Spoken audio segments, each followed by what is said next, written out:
everybody, it's Jack from Atlantis Water Gardens. Welcome back to part 2 on this custom fountainscape installation here in Atlantic Highlands, New Jersey. If you haven't seen part 1, check out the link right here and go and get up to speed. We've done a lot of work here already, installing all these different urns and walls and rock work. This is one of the lower 2 sections of a large stacked slate urn. We're using this to create more of a custom spillway. So we're gonna have a hole cut here, a slot rather. It's gonna be spilling water, a nice ribbon waterfall down into this hole right here. The other one is gonna be spilling into this upper pooling area, which is gonna feed some waterfalls along with the walls and the other urn. In order to get the water up to the top, what we did was filled it up with gravel within about 8 inches of the top. In the middle, we've got a pipe that comes up that's feeding the water to the top of this piece. We had to bib this, so we actually cut a piece of liner around the pipe, slid it down and cut it to fit the circumference of the top of this urn. We foam the edges and that makes it watertight. So now we actually put a piece of aqua block in there as a bit of a diffuser. So when the water comes up through there, it's gonna go on top of that liner, fill up the top of this spillway, and then start feeding where our ribbon waterfalls are coming out. So that's all set. And we're gonna have a mix of different types of waterfalls here between those clean ribbons, raining down water on the walls. We're gonna have bubbling out the top of this urn, and this one just cascading down the surface of that stacked slate urn structure. We went ahead and surrounded this with some really nice large boulders, fitting this in so it gives it that sunken in look. Those pieces are just gonna be built into all this rock work. Along with that, we've got cascades that are gonna be coming down in between the rocks down into our reservoir on the right and on the left down into here. On this side, we installed a 40-inch patio bowl. This is also plumbed. We're gonna have water coming up through it. I'll do the same thing as I did with the other urn piece. I'm gonna cut a big slot, probably about 6 inches wide. So there'll be a nice big waterfall falling in between the crevice of these 2 rocks. From here, we've got to go up to the top in between that bush there and that set of bushes. We're gonna be installing a stone fountainscape, one that was actually here already. We're gonna be doing something interesting with that.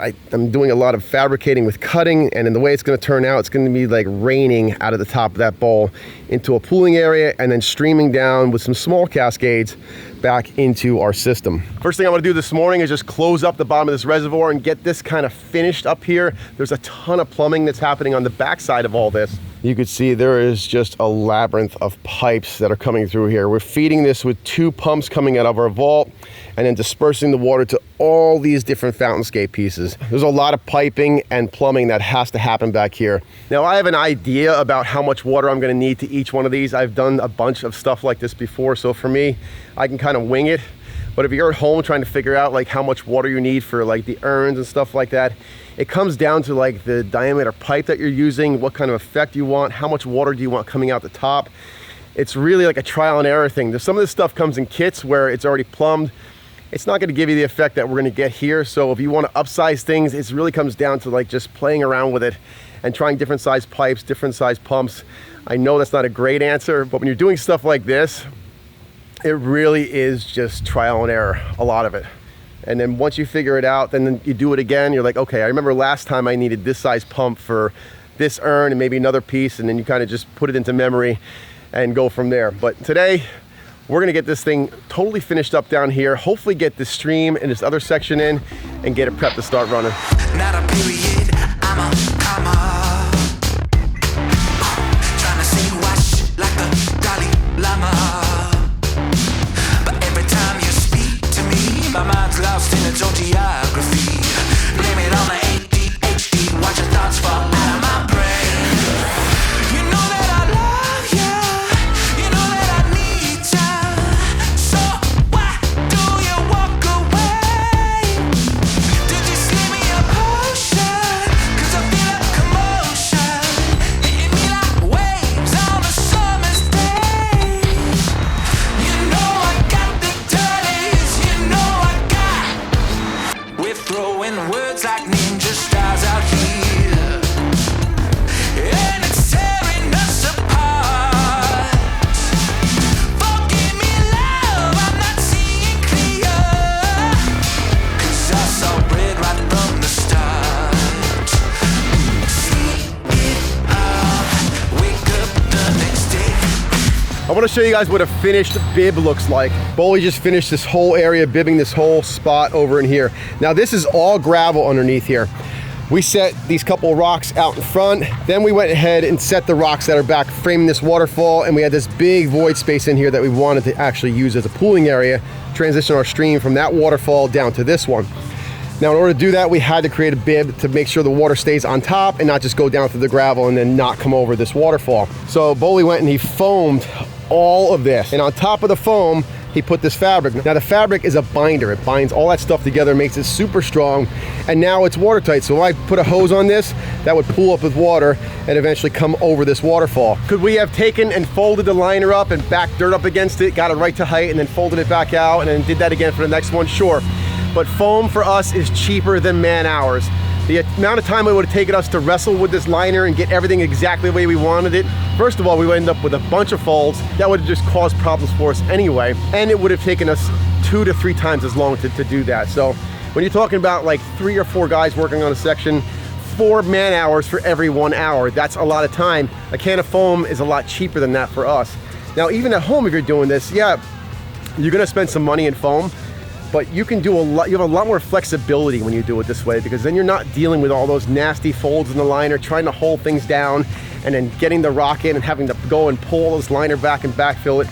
It just doesn't make a lot of sense. So as far as speed and cost savings, this is the way to do it for us. Now that he's working on this section here, all we've got left is about a 15-foot stream, which is gonna start right in between those shrubs up there. We've got a stone fountainscape piece that we're gonna be putting right over here. This is where we'll be starting with that piece. Now, we dug a depression right here. The reason we did that is because there's gonna be plumbing coming out of the bottom and then making a 90 and back up to where our valves are gonna be.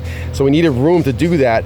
That pocket will get filled in with gravel. We'll set our plumbing in place, and then we'll drop that piece on top of there in the gravel. And what's nice about that also is now we can level it just the way we want to in the gravel, and it's not gonna be a pain in the neck for us just working on top of the liner. Then from there, it's gonna stream around down next to these big steppers. Anthony just got finished cutting the edge over here of that stepper so we can marry up right next to this. We've got a flagstone patio that's gonna come right along here and match right up to this. So that'll essentially be an extension of the patio. You can be right out over the stream, water flowing through here, and then making its way back down through that bibbed area back into our reservoir. This water feature is turning out incredible. You guys stick around, it's not even much longer. We are almost done at the top here. Then we go ahead and just polish everything off, get that flagstone patio in, fill it up with water, and plug it in.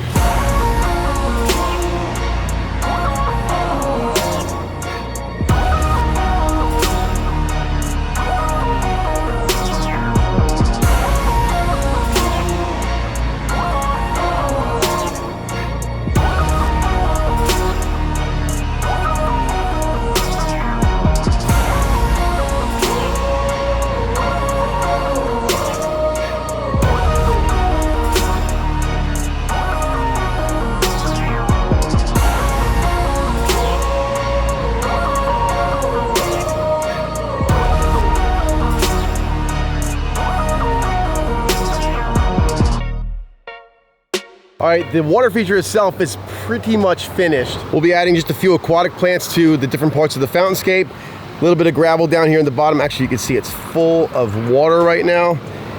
And that's kind of it. The only thing we have left is to put down this flagstone patio, which is gonna be right next to this. It's gonna cantilever out over this block wall that Drew and the guys put in this morning. That's looking great. So that stone will come right out over this, creating a really nice interactive edge right here. You'll get to see all these waterfalls and this fountainscape right in front of you. These pieces are big and they're heavy. What we're gonna do is actually cut every single one to make sure it fits just right, making a really nice cohesive looking patio. We're gonna come right up against these steppers that are inside the stream. That's gonna be a great look there. That turned out fantastic. I love the way how it's tucked into the garden.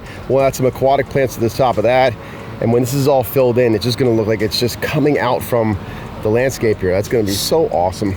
Let's get the hardscape done, get it plugged in, and see what John and his wife think.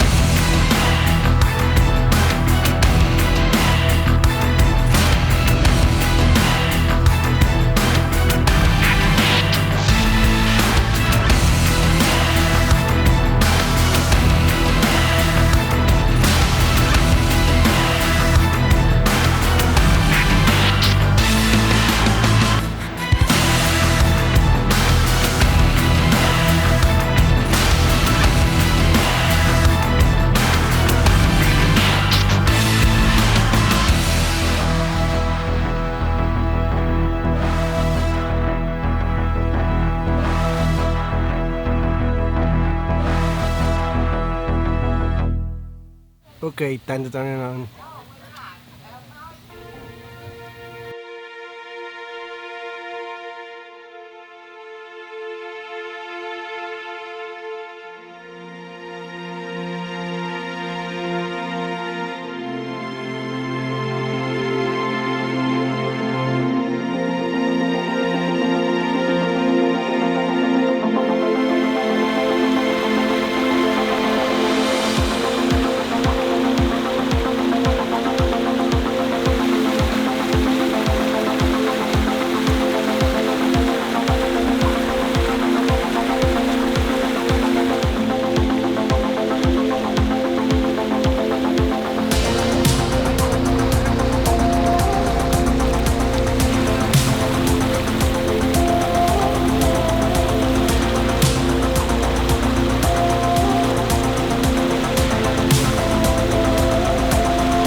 Yeah, we enjoy it so much. We get so much pleasure from it. Yeah. You know, work hard all day, come home, sit down, and it just takes all the stress away from the day here in the water. And it's just a beautiful feature. You guys did a tremendous job. We're very happy with what you guys done. People think it's like a resort when they come here Yeah, now, they, you know? my neighbors call it the resort. Yeah, they want to say I can sell tickets to come here now.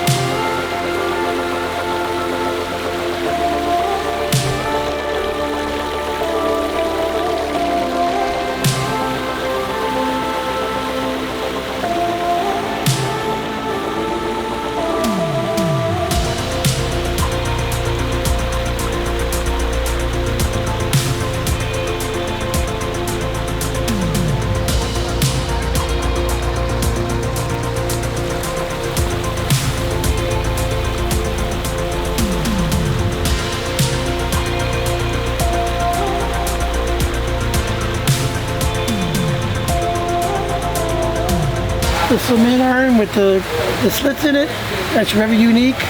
Yeah. I never seen that before. Jack said he's seen that when I was here. I was using it as a flower pot at one time. He goes, no, I can make something really creative with that, and he did it. He knocked it out of the park. Yep. And you guys, the way you did everything, you stacked the little walls in there, Anthony. We loved that, that little job you did. Everybody did a great job.